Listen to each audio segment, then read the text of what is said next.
আপনাদের হাতে থাকা নর্মাল ফোনের মাধ্যমে খুব সহজে খুব সুন্দর এবং আকর্ষণীয় ফটোগ্রাফি করতে পারবেন। পুরোপুরি ডিএসএলআরের মতো ভিডিও বা ফটোগ্রাফি করতে পারবেন। আসসালামু আলাইকুম, আশা করি সবাই ভালো আছেন। আবারও চলে আসলাম আপনাদের মাঝে নতুন একটি ইন্টারেস্টিং ভিডিও নিয়ে। আজকের ভিডিওর মাধ্যমে আপনারা খুব সহজে খুব সুন্দর এবং আকর্ষণীয় ফটোগ্রাফি করতে পারবেন। তো চলুন কথা না বাড়িয়ে ভিডিওটি শুরু করা যাক। আর আপনি যদি আমার চ্যানেলে নতুন হয়ে থাকেন, অবশ্যই আমার চ্যানেলটি সাবস্ক্রাইব করে বেল আইকনটি বাজিয়ে দিবেন। এর জন্য সর্বপ্রথম চলে আসলাম আমি আমার ফোনের স্ক্রিনে। তো আজকে যে ক্যামেরাটি নিয়ে আলোচনা করব, এই ক্যামেরা দিয়ে কিন্তু আপনারা খুব সহজে খুব সুন্দর এবং আকর্ষণীয় ফটোগ্রাফি করতে পারবেন এবং কম বেশি সব ফোনে এই ক্যামেরাটি সাপোর্ট করবে। তো সেজন্য আপনারা ডাউনলোড করার জন্য চলে আসবেন প্লে স্টোরে। আপনারা এখানে সার্চ করবেন ম্যানুয়াল ক্যামেরা লিখে। তো এইটা লিখে সার্চ করলে আপনাদের সামনে কিন্তু দুইটি অ্যাপস চলে আসবে। সিম্পলি এখানে দেখতে পাচ্ছেন manual camera DSLR camera pro. তো এইটা কিন্তু প্রিমিয়াম অ্যাপস, এটা কিন্তু টাকা দিয়ে ব্যবহার করতে হবে। কিন্তু আপনারা এটা এখান থেকে ইনস্টল না করে চলে আসবেন উপরে। তো উপরে দেখতে পাচ্ছেন ম্যানুয়াল ক্যামেরা ডিএসএলআর লাইট নামে যে একটি অ্যাপস রয়েছে, এইটা আপনারা এখান থেকে ইনস্টল করে নেবেন। তো আমি অলরেডি ইনস্টল করে রাখছি।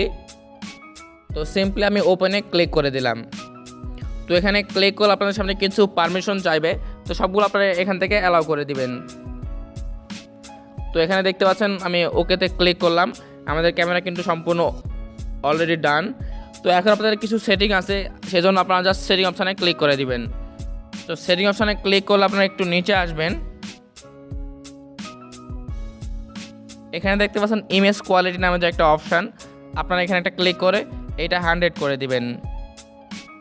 আপনারা চাইলে কিন্তু ইমেজ ফরম্যাট এখানে ক্লিক করে দেখতে পাচ্ছেন এখানে জেপিজি, ওয়েব এবং পিএনজি আকারে আপনারা কিন্তু এখান থেকে ফটোগ্রাফি করতে পারবেন। তো একটু উপরে আসলে এখানে দেখতে পাচ্ছেন রোটেট রিভিউ, এখানে একটা ক্লিক করে আপনারা এটা 180 এখানে ক্লিক করে দিবেন এটাতে। এরপর জাস্ট আপনারা এখান থেকে এখন বের হয়ে যাবেন। তো এখানে সেটিং কিন্তু শেষ। এরপর এখানে আরও কিছু সেটিং আছে।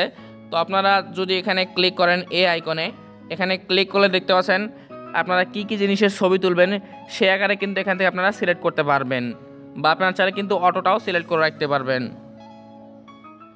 তো সিম্পলি আপনারা এখানে ছবি তোলার জন্য যে কাজটি করবেন, তো ক্যামেরাটি ওপেন করলাম। এরপর সিম্পলি আমি আমার একটি হাতের ছবি তুলে দেখাই। তো আপনারা ছবি তোলার সময় অবশ্যই সাবজেক্টের ওপর একটা ক্লিক করবেন, তাহলে কিন্তু আপনাদের ফোকাসটি অলরেডি লক হয়ে যাবে। তো আমি একটা ক্লিক করে ছবি তুললাম।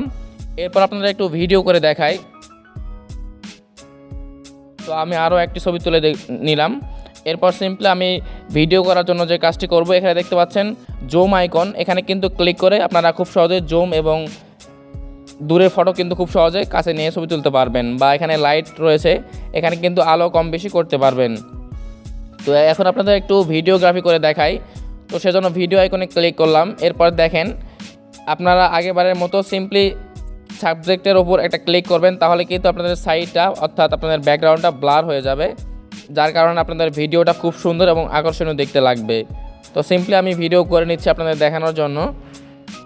তো দেখেন আমার ভিডিওর সাইডে কিন্তু ব্যাকগ্রাউন্ডটা কিন্তু পুরোপুরি ব্লার হয়ে গেছে, যদিও এখানে ছোট স্ক্রিনের জন্য দেখতে ওইরকম বোঝা যাচ্ছে না।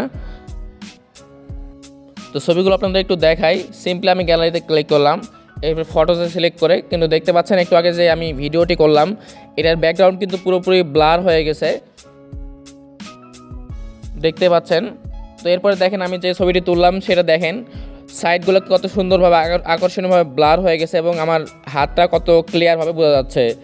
তো এভাবে কিন্তু আপনারা এই অ্যাপস দিয়ে খুব সুন্দর এবং আকর্ষণীয় ফটোগ্রাফি করতে পারবেন, এবং এই ফটোগুলোর রেজুলেশন কিন্তু খুব সুন্দর হয়, যার কারণে এডিট করতে খুব সুবিধা হয়।